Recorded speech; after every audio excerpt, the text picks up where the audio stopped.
Magandang araw at magandang gabi po sa mga nakakapanood sa gabi at sa lahat po ng naaabot ng video nito. Welcome po dito sa AMB o Avoy Mix Videos. Ngayon po ay may bago tayong video mula kay The Most, no? At ito po ay tungkol sa ating bagong tinatawag na panggerang barko, no? Yung Philippine Navy officially welcome the newest combat vessel, BRP Miguel Malvar. Yan po yung title mula kay The Most, no? Ito po ay ating bibigyan ng reaction, no? At ng comment kung anong masasabi nyo tungkol dito sa barkong ito, at para mabigyan na natin ay panoorin natin ang video ni The Most. Ito po.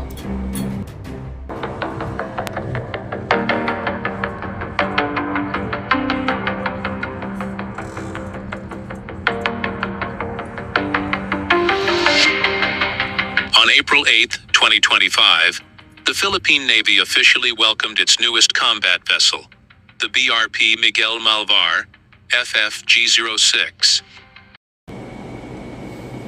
Ang ganda po, oh. Kung titingnan nyo, akala mo sa ibang bansa, no, hindi natin akalain na sa loob ng maikling panahon, no, from 2020, naabot natin yung Horizon 3 at nadagdagan yung mga makabago nating kagamitan na hindi lang sa Coast Guard, pati sa Navy po. Tuloy natin. During an arrival ceremony held at the Naval Operating Base Subic in the province of Zambales, the event, presided over by Secretary of National Defense Gilberto C. Teodoro Jr., was attended by several civilian and military officials, highlighting the strategic importance of this ship in enhancing the country's maritime capabilities. Among the attendees were General Romeo Bronner Jr., Chief of Staff of the Armed Forces of the Philippines, H.E. Sang-Hwa Lee, Ambassador of the Republic of Korea to the Philippines, Vice Admiral Jose Ma Ambrosio Ezpeleta. Nakakailang barko na tayo sa Korea. Laki na rin ang kinita ng Koreano sa atin, no? Dapat tulungan tayo nito. Wala bang buy one take one yung barko na yan? Flag Officer in Command of the Philippine Navy, Rear Admiral Joe Anthony Orbe, Commander of the Philippine Fleet, and Captain Paul Michael Hechanova, Commanding Officer of the BRP Miguel Malvar. The vessel from South Korea, a long-standing defense partner, arrived in the Philippines on April 4, 2025, measuring 118.4 meters in length and 14.9 meters in width. It has a range of 4,500 nautical miles, a cruising speed of 15 knots, and a top speed of 25 knots. So maganda po yung kanyang pinapakita dito, no? Yung laki, yung bilis, no? Saka yung displacement niya, no? Designed as a new generation multi-role combat platform, it is equipped with a 3D ESA radar, Sea-Star anti-ship missiles, VL Mike. Yung kayang anti-ship missile niya ay yung tinatawag na SM-6 o yung Standard Missile 6. Sana yun po. VL Mike vertical launch systems for air defense, and the Goktanets. So hindi po. Weapon system. These capabilities enable the ship to conduct surface, anti-submarine, and air defense missions with a level of sophistication surpassing that of the Jose Rizal-class frigates. In his address, Secretary Teodoro emphasized that the ship was intended not only to deter threats and protect Philippine waters, but also to contribute to joint and combined operations with other countries, following international law. He noted that such multinational cooperation has become necessary in promoting regional stability. The Defense Secretary also outlined key areas of focus in the country's defense strategy, developing core capabilities and support systems, ensuring sustainable funding for maintenance, providing continuous training and education for personnel, and integrating maritime domain awareness and response mechanisms to establish a unified multi-domain defense posture. He expressed appreciation for the Republic of Korea's ongoing support, underlining its role as a long-standing partner in building a resilient and sustainable defense sector. So, yun nga po, no? Itong ginawa nating barkong ito, nagpagawa tayo para hindi tayo mabawasan yung threat sa atin. Pangalawa, hindi para mambuli tayo, no? Hindi tayo kagaya ng China, no? Hindi tayo kagaya ng China.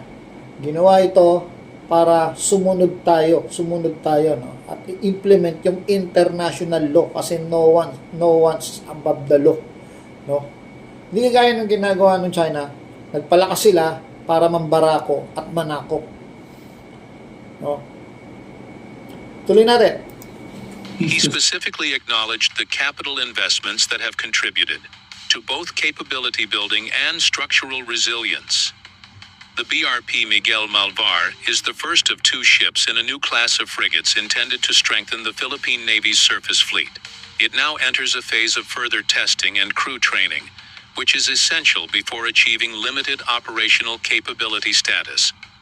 As the weapon systems and munitions are yet to be integrated, the ship will reach full operational readiness only after their delivery and validation. Its sister ship, the BRP Diego Silang, FFG-07, is expected to be delivered by September 2025. So, meron pang Diego Silang, no? 2025, no? So, abangan po natin yung Diego Silang na yun, no? Completing the pair of vessels designed to address the country's growing maritime security requirements.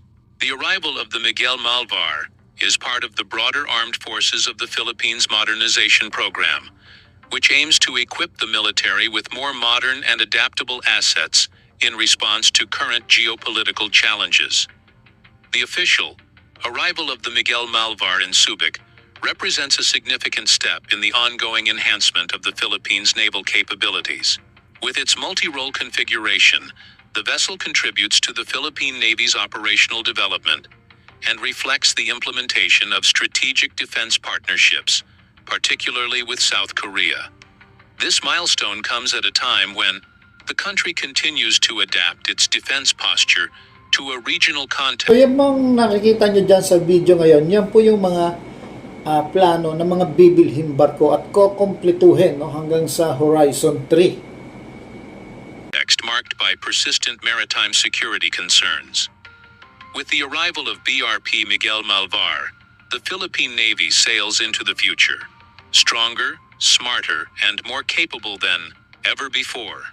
If you're proud of our Navy's transformation and want more updates on Philippine defense and maritime affairs, don't forget to like, share, and subscribe. And hit the notification bell so you won't miss a thing. Thank you for watching. See you in the next video. Yun po, no? Hanggang dito na lang natatapos yung kanyang video ngayon. Ang akin pong reaction ay maganda po, no? Ay dahil good news itong kanyang video at talagang masasabi natin na dagdag puwersa talaga to at medyo tinik ito sa lalamunan ng China kung lalo't madadagdagan pa ito at mayroon pang darating sa 2025, no? Pero sana naman po ito ay maging effective, no, sa pagtatanggol sa Coast Guard kasi yung Coast Guard natin nakaraan halos bungguin, no, sa lapit na 170 kilometer from sa baybayin ng Zambales, talagang teritoryo na natin yun, no. Dapat yung Coast Guard natin na yun nagpabunggo na lang siya kasi teritoryo natin yun, no. At siya, parang kasi lumabas, nagpahabol siya, tumatakas siya, imbis na palayasin natin sila, umiwas tayo. Naiintindihan ko naman yung pag-iwas, pero hindi magandang kasi yun, para sa akin hindi maganda, no.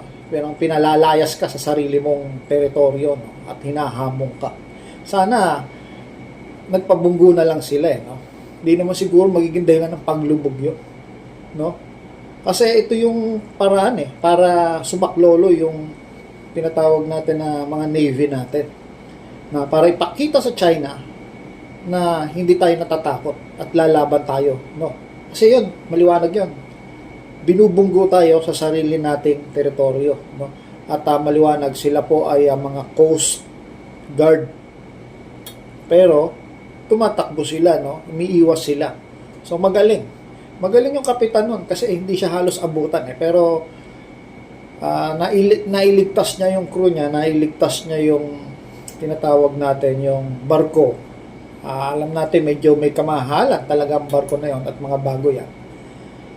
Pero mas maganda siguro kung hinantay na lang nila yung impact para patunayan sa buong mundo na hindi tayo tatakas at atin talaga yung teritoryo na yun, no?